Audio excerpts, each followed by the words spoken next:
Class 10 का भारतीय one का मैथ प्रश्नावली 1 त्रिकोणमितीय अनुपात। मैंने पिछले वीडियो में क्वेश्चन नंबर 12 तक हल कर दिया था। क्वेश्चन नंबर 13 का पहला है ए नंबर निम्नलिखित में से समकोण त्रिभुज एक कोण ए और कोण सी का मान बताना है। इसमें 2 सवाल है। 13 के ए में 2 सवाल है आपका। लिखेंगे सबसे पहले 13 के ए नंबर।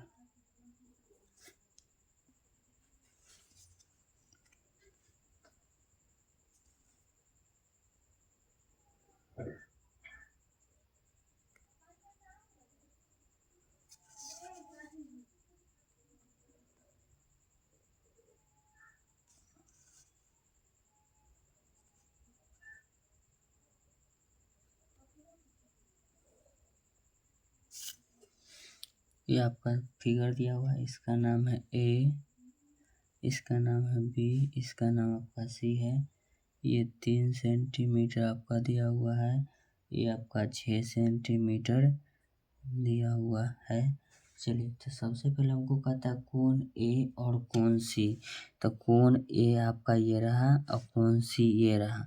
तो सबसे पहले जो आपका मान निकालना है उसको आप चलिए। तो जब थीटा हम ए लेंगे, ध्यान दीजिएगा, जब थीटा बराबर क्या लेंगे ए, तो थीटा के सामने वाला भुजा क्या होता है, लंब होता है। तो थीटा के सामने वाला भुजा लंब पी हो जाएगा और एच आपको मालूम है। तो पी और एच किसका मैटर है, साइन में जाएंगे। तो साइन थीटा बराबर सूत्र होता है, साइन थीटा बराबर सूत्र नहीं लिखे थे तब पर भी हमको पता करना पड़ता है। यानी कि पी और एच, पी और एच किसका मैटर है, साइन का। तो साइन में चल जाएंगे। तो पी और एच का मैटर साइन में आ गया।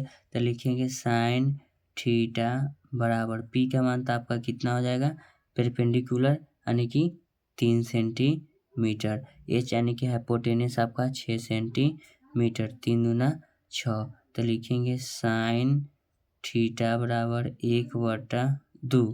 तब लिखेंगे साइन, क्या लिखेंगे, साइन, और देखिएगा थीटा बराबर 1/2। तो साइन में किसका मान 1/2 होता है बच्चों, तो साइन 30 का मान आप 1/2 लिख सकते हैं ना। तो थीटा जो है आपका, थीटा बराबर यहाँ ए लिखे हैं, हम बाद में लिख लेंगे।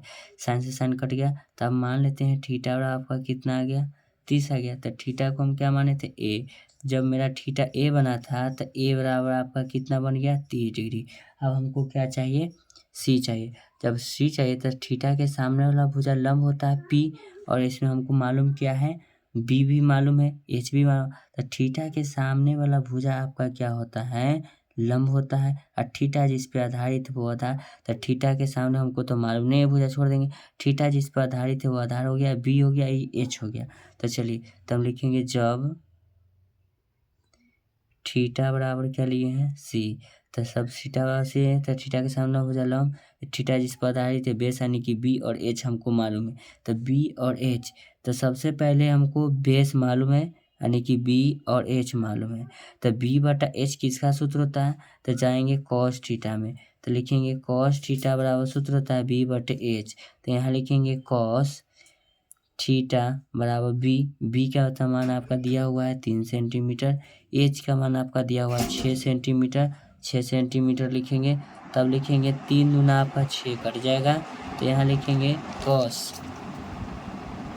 लिखेंगे कॉस थीटा बराबर 1/2।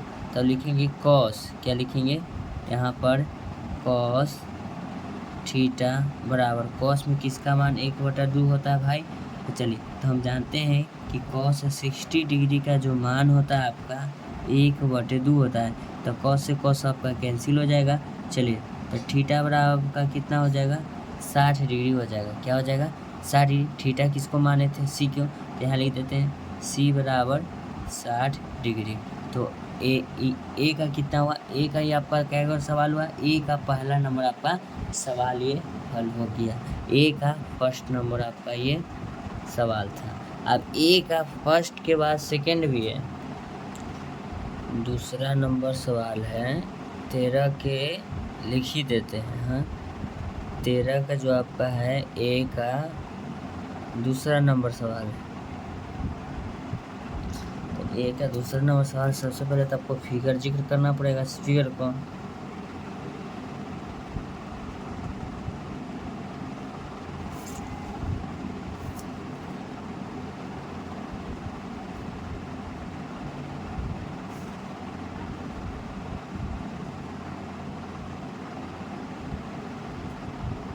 फिगर बन गया। चलिए, तो सबसे पहले इसका नाम है आपका ए, यानी कि जो कोण सी है आपका ना, तो कोण सी आपका है सबसे नीचे आपका ये दिया हुआ है बी, ये आपका दिया हुआ है सी, ये आपका दिया हुआ है ए, ठीक है। लंब में आपका दिया हुआ है √3 और बेस में आपका 1 दिया हुआ है, ठीक है। सेंटीमीटर, ठीक है। सबसे पहले हमको इसमें कहता है ए और सी का मान, तो लिखेंगे जब थीटा बराबर हम क्या लेंगे ए यहाँ, तो थीटा के सामने वाला भुजा तो लंब होता है, तो चलिए लंब को हम कहते हैं परपेंडिकुलर, ठीक है। और बी, और ये बेस आधार जिसको कहते हैं, आधार हमको मालूम है बी, तो बी, अब पी और बी किसका मैटर है बाबू, तो पी और बी हम जानते हैं tan थीटा बराबर होता है, तो लिख देते हैं tan थीटा का सूत्र होता है P/B हो जाता है, तो लिखेंगे अब tan थीटा बराबर P के मान 1, B का मान आपका हो गया √3, लिखेंगे tan थीटा बराबर 1/, यानी कि tan 1/√3, tan में किसका मान होता है 60 डिग्री, tan से tan कट जाएगा, तो लिखेंगे थीटा बराबर 60 डिग्री। थीटा बराबर क्या मान है ए, तो ए का मान आपका 60 डिग्री हो जाएगा। लिखेंगे, अब लिखेंगे जब थीटा बराबर क्या लेना है सी, तो थीटा बराबर सी, थीटा के सामने वाला भुजा लंब पी और बी मालूम हमको, तो पी और बी जब मालूम है आपको, तो पी और बी किसका मैटर है tan के, तो लिखेंगे tan थीटा सूत्र होता है P/B, तो लिखेंगे tan थीटा पी का मान है √3 और बी का मान 1 है, तो लिखेंगे tan थीटा बराबर √3, 1 से भागा देंगे तो tan थीटा √3 किसका मान है, तब सबसे पहले तो tan 30 डिग्री का मान जाइएगा पढ़ने के लिए, ये आपका √3 बन गया है ना, ये ऊपर वाला 1 है, तो tan 30 डिग्री बराबर tan से tan आपका कैंसिल हो गया, थीटा बराबर आपका 30 डिग्री हो जाएगा, ठीक है। तो थीटा क्या माने थे सी, तो सी बराबर भी आपका क्या हो गया 30 डिग्री, ए बराबर 60 डिग्री, सी बराबर 30 डिग्री। तो प्रश्नावली 1B का 13 का ए का दूसरा नंबर सवाल है। तो ऐसा ही वीडियो का कंटेंट पाने के लिए आप मेरे चैनल को लाइक कर सकते हैं, चैनल को सब्सक्राइब कर सकते हैं। Thank you so much. मिलते हैं आपसे नेक्स्ट वीडियो में। मेरे वीडियो पर समय देने के लिए धन्यवाद। आपका दिन शुभ हो।